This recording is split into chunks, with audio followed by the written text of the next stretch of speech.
অসম আৰক্ষীক স্মাৰ্ট আৰক্ষীলৈ ৰূপান্তৰ কৰি সফল হৈছে কিমান আজি দেখুৱাম স্মাৰ্ট আৰক্ষীৰ এখন দুখলগা বাস্তৱ ছবি জনসাধাৰণক নিৰাপত্তা দিবলৈ দিনে নিশাই অতন্ত্ৰ প্ৰহৰী হিচাপে থকা আৰক্ষী এতিয়া নিজেই নিৰাপত্তাহীন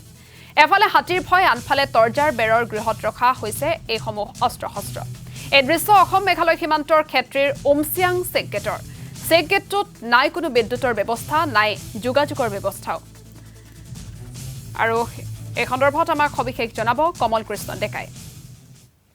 হয় অসম আৰক্ষী যি অসম আৰক্ষী বুলি গলে আমি হততে সাধাৰণ মানুহৰ এটা প্ৰশ্ন উত্থাপন হয় যে অসম আৰক্ষী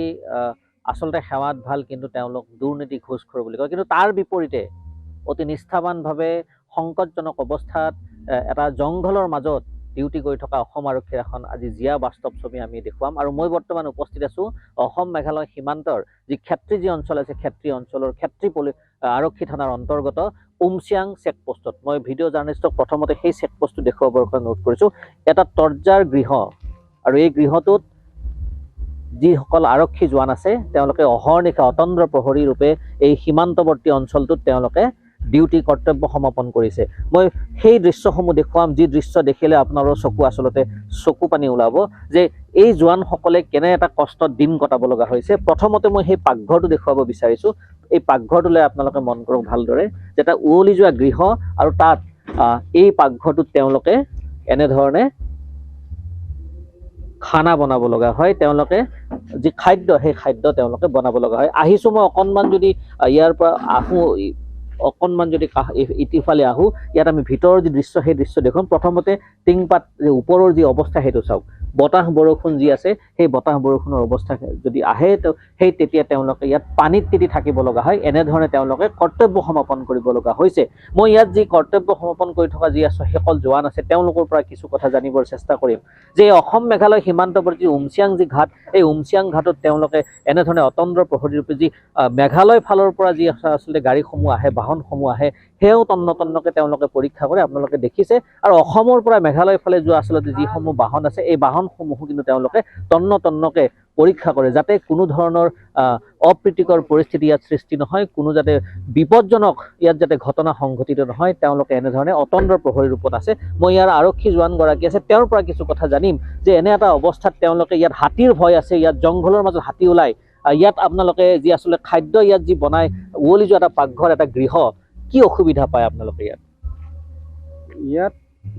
আমি বহুতে সমস্যা ভুগি আছো বিশেষকৈ ঠাণ্ডাকালি বহুত ঠাণ্ডা পালোঁ কাষতে নদীখন আছে আৰু পাহাৰৰ দিনো বহুত ঠাণ্ডা তাৰপিছত এই কেঁচা ঘৰৰ কাৰণে ঠাণ্ডাত বেছি ঠাণ্ডা পালোঁ আৰু বেমাৰো হৈ গৈছিলে মোৰ আৰু এই বাকী তেওঁলোকৰ আৰ্মছ এমুনেশ্যন থাকে বেটেলিয়নবিলাকৰ এই সুৰক্ষিত নহয় মানে হেৰিবিলাক অলপ কিমানজন মানুহ ইয়াত মই ডিষ্ট্ৰিক্টৰ আৰু তেওঁলোক মানে বেটেলিয়নৰ 5জন আছে মই হয়তো 6জন অতন্দ্ৰ প্ৰহৰী দিনে নিশা ইয়াত ইয়াত যি অস্ত্ৰ শস্ত্ৰ যি থাকে এই উৱলি যোৱা ঘৰটোতে ৰখা হয় নে কি কৰা হয় ইয়াতে ৰখা হয় তেওঁলোকে নিজৰ বিচনাৰ লগতে ৰাখে হাতী আহে ইয়াতে হাতী আহে ৰাতি হ'লে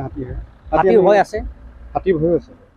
আপোনালোকে হাতী পায়নে হাতী দেখো পাওঁ আমি এনে টৰ্চ মাৰি অলপ আঁতৰাই দিওঁ আৰু বিদ্যুতৰ ব্যৱস্থা আছেনে এই বিদ্যুতৰ ব্যৱস্থা নাই আপোনালোকে কেনেধৰণে বিদ্যুৎ যি আচলতে লাইট কেনেকে জ্বলায় বা কেনেকে পোহৰৰ ব্যৱস্থা কি কৰে নিশা এই চোলাৰ এখন হেৰি আছে ডিছ আছে আৰু চোলাৰ ব্যৱস্থা আছে তেওঁলোকে তাত অকল লাইটহে জ্বলাব পাৰি আচ্ছা